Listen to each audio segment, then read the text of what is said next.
Hello and welcome to my channel. My name is T.Prince and I am your certified leadership and life coach as well as HR expert with over 15 years of leadership experience in major organizations. I help people remove perceived obstacles and elevate their realities in the most amazing ways.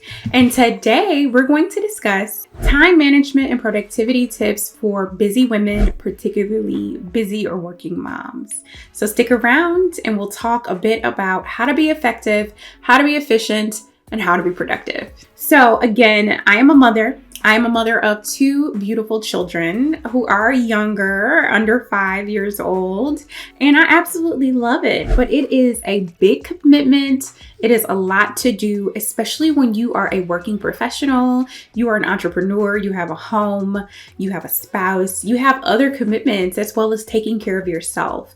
So having good time management and productivity tips can help you succeed and go a lot further than not having a plan at all. In our daily lives, we juggle so much. And above all else, we are leaders, right? We are leaders not only in the workplace, but in our homes. And we have to keep everything balanced. We have to stay sane in the process and prioritize self-care because we can't pour from an empty cup. Okay, so these tips I'll share today hopefully help give you some inspiration, some motivation, and just encouragement if you are already doing some of these things or a few things to add into your toolbox to show up, be a better you, be a better mom. So prioritize tasks with creating to-do lists. I love a to-do list. I have a daily to-do list, and at the end of my day, I put another to-do list for the day, right? But what I love about lists and writing things down is that you're able to set it and forget it. You're not thinking about it or having to remember it, and you free up your mental space to think about other things or focus on the things that you're working on, as opposed to remember, oh, I have to remember this, I have to do this, I have to do this next, blah, blah, blah, blah, blah. You actually have a list to remind you or use technology to serve you and help you to stay focused on what it is that you're trying to accomplish. So obviously, when you're making a list, you want to make sure that you're prioritizing that list from the most important things to the things that are not so much of a priority. So make sure that your essential responsibilities are met first, and things that could potentially go into another day or another time, or again, are not top priority or more so at the bottom of your list. Use a calendar. I have a business calendar, I have a work calendar, and I have a family calendar. If it's not on my calendar, it really doesn't exist. And that's for me and my kids or whomever. Everything, whether it's a party and a personal event, it goes on my calendar, or a kid's birthday party or their events, my meetings and work things all go on my calendar. That gives me the opportunity to take a quick glance over our days, our weeks, our months, to know what it is we have going on, to ensure that we don't overcommit and that we're prioritizing what's most important. Also, when you are putting things on a calendar or setting goals, just be realistic. Okay, I know that we want to do all the things, that we wear all the hats, but we have to be real with ourselves and understand that we can't do everything in one day. Some things will have to get put off, or we're just going to have to say no. Some things we have to say no to, and that is okay. So break your larger goals down into smaller goals, making sure that you're putting things on your calendar where you can clearly see things, and then having boundaries and saying no to things that don't fit into your schedule or things that are not in alignment with your goals. Next is to establish a routine. Routine. First and foremost, humans, by nature, whether you're an adult or a child, we really thrive in routines, whether we want to admit it or not. But the littles, the babies, they really thrive in a routine. They just know what to expect. They feel more empowered and more in control of their day. And you're likely going to get more output and more collaboration and cooperation from a child who is on a routine rather than not. This allows some predictability for everyone. They know what to expect, and they can also help with transitions in between tasks and things. So whether your kids are in school or whether they're homeschooled or it's the summertime or whatever, having a routine, and whenever you're changing your routines or transitioning to a new period in time, communicate on what those changes will be what those plans will be, and what those expectations will be are going to be key to your success and staying productive and having good time management. Set boundaries, okay? Set boundaries with your family, your job, your spouse, yourself. Boundaries, boundaries, boundaries. Boundaries are so important because it allows you to really show up in the ways that you need to show up for without being pulled in other directions. It allows people to respect your time and your energy. And that's important to have productivity and good time management, whatever it is we're doing. So if you have work things to do and you're like me and you work from home, if my door is closed, my family knows. Mommy's door is closed, don't bother her unless it's an emergency. Like that is my time where I'm either doing block scheduling or I've carved out time or something on my calendar that needs to be completed or accomplished. And that is the designated time that I have to do it. So my family is aware of that. My staff, my teams at work, they also know when I'm doing something with my family, that's my family time. You know, I am showing up at work and putting in the work when it's time to do that for a very specific reason. It's because when I'm not working, I want to be zoned in and giving my family my undivided time and attention. So again, they shouldn't be bothering me or reaching out to me unless it's an absolute emergency or something that just cannot wait. So really having, specific time frames in which you do things, having boundaries and communicating those expectations to those around you is going to be so critical for you to be productive. Otherwise, you're going to be pulled in all different directions. The day will end and you have accomplished pretty much nothing. We don't want that. So I've said this one already, but I want to say it again. Communicate, communicate, communicate. Communicate your plan often. Communicate it with your team, your family, and sometimes yourself. We sometimes need to say things out loud. We need to know what our plans are and what the expectations are so that we can be successful. So whatever that takes, just be sure that you're communicating what's going on, the time frame, the expectations into what that looks like so that you have the cooperation, the collaboration to be successful. And sometimes when you're even communicating, get buy-in.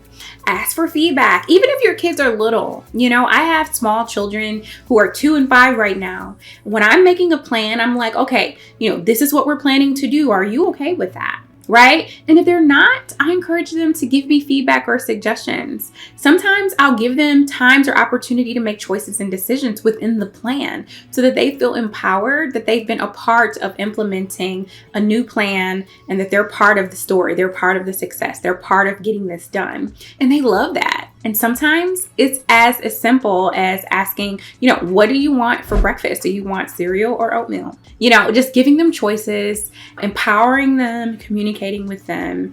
It just helps to move the process along. Another way to promote productivity and better time management in your life, if you're a busy mom or a working mom or a boss mom, whatever it is to work in block scheduling, especially if you have smaller kids. Oftentimes you have small kids, you're pulled in many different directions throughout the day because they need you. They're just not as independent. So working in block scheduling allows you to show up for them, give them activities to do while you work on other things. It allows you to touch many things throughout the day, but give those things your undivided time and attention. It helps everyone to not feel overwhelmed.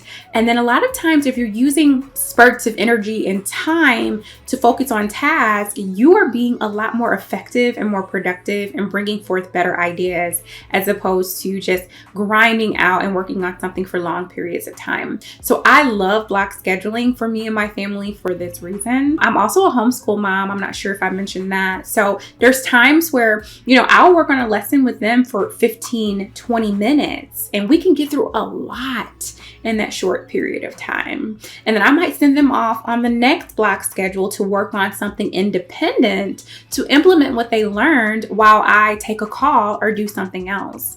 So again, these block schedules can be interchangeable and allow everyone to do something a little bit different, but it's working in your favor, if that makes sense. The next tip I have when working as a mom and just trying to be productive is to stay flexible. So everything that I've said, it only goes so far because as we know, times change, people change, things can be very unpredictable with children and when other people are involved. So while you have your calendar, your goals, your plans for the day, just be sure to pack your patience and stay flexible, because sometimes things will have to deviate or shift, and that's okay as well. So don't worry, don't fret, just stay flexible throughout the process. Another tip that I want to add is to just stay present, right? You know, oftentimes when we are high achievers, we are going after our goals and putting things on the calendar and trying to accomplish a lot in a day.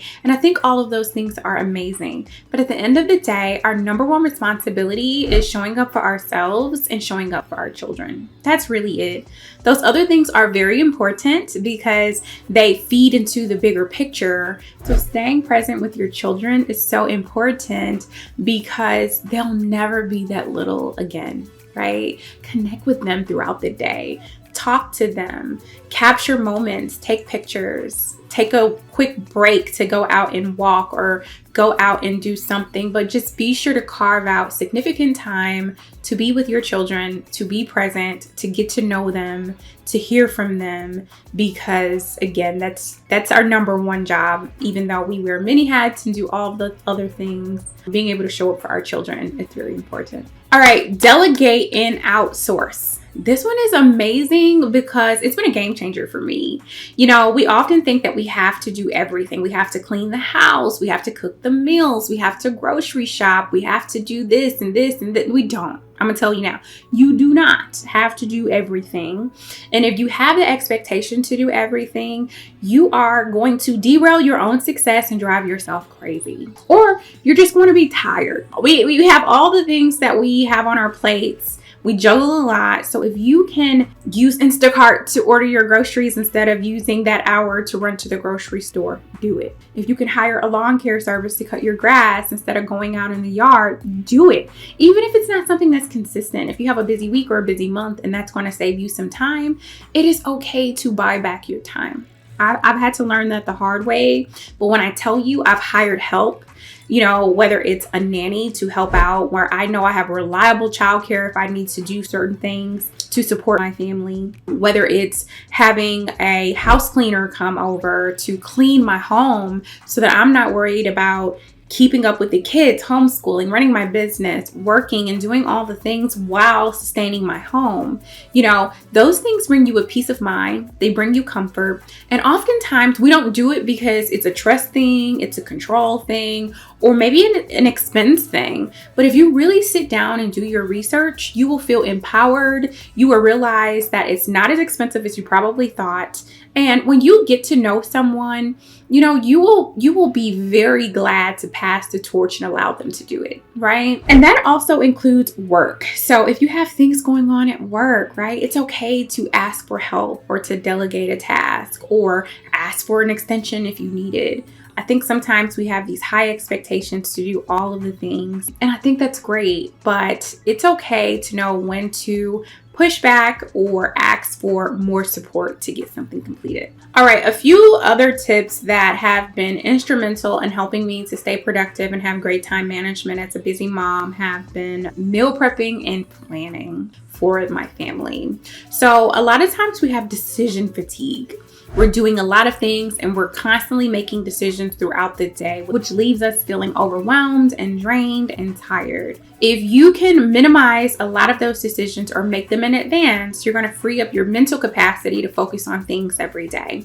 For example, I know which meals I'm going to cook throughout the week. I know which days we're going to have takeout or order out as well. I plan that a week in advance. So I am not waking up every day thinking about what we're going to eat for breakfast, what's for lunch, what's for dinner. Did I pack this for lunch? You know, all of those decisions are made and I don't have to incorporate them in my day-to-day choices. That includes our wardrobe. I set out my children's outfits for the week. I check the weather and I put them out on Sunday. So when they wake up in the morning, they have a sense of independence and they grab their clothes, they get dressed for the day. They feel empowered. I'm not thinking about things. I'm able to also do that for myself. So those are just a few ideas that you can incorporate to eliminate decision fatigue, put plans in place so that you can, again, free up your mental capacity to focus on other things that are equally or if not more important throughout your days and your weeks to be productive. Leverage technology. So again, we talked about the calendaring, putting things on a calendar, but there's other ways like, sometimes there's those meal kits that you can get in the mail that you can order. I mean, that's technology in a way, but you're using technology to order them. That way you're not thinking about ingredients or things like that. It's also ways to kind of switch it up and change up your recipes or the meals that you eat. There's so many task management and project management tools that you can leverage to help and assist with this, as well as anything that you can automate. So we have bills every month. If you know that bills are coming, you can set them on auto pay. You can set them on reoccurring pay. Things that you can do to minimize those little tedious tasks that you have to do within a week or a month can very much be very helpful. Little things that you can do to minimize those minuscule minor tasks that make a big difference, like paying your bills. If you can set it and forget it, those things are really going to help you to, again, stay freed up and focused on the day. And last but not least, take care of you. I've said this numerous times in the video. Take care of yourself. You cannot pour from an empty cup. So make sure you are resting well, you are eating well, that you are working out, that you have outlets to vent and to talk and to share, and that you're having fun and you're enjoying life as a mom. A lot of times we lose our identity in our work and our children and all the things that the world throws at us, and we juggle so much. But take care of you. You are your greatest investment, and everything that you do, your children are watching. You are teaching them how to love themselves, how to take care of themselves. So just remember that you are a role model, that you are worthy of love and all the things that you desire, and you're teaching your children the blueprint to implement that and do those things for themselves. So be effective, be efficient, have great time management, and be productive with the things that I've mentioned here today. I hope some of these tools were helpful for you. I am T.Prince, your certified leadership and life coach and HR expert. I help people remove perceived obstacles and elevate their realities in the most amazing ways. Here on this channel, I talk about motherhood, conscious leadership, women empowerment, and just all things amazing. So if you've enjoyed this video, please hit like or subscribe. Again, I'll be making content regularly about the things that I've mentioned, but thanks so much for clicking this video, and I look forward to seeing you in the next one. Thanks.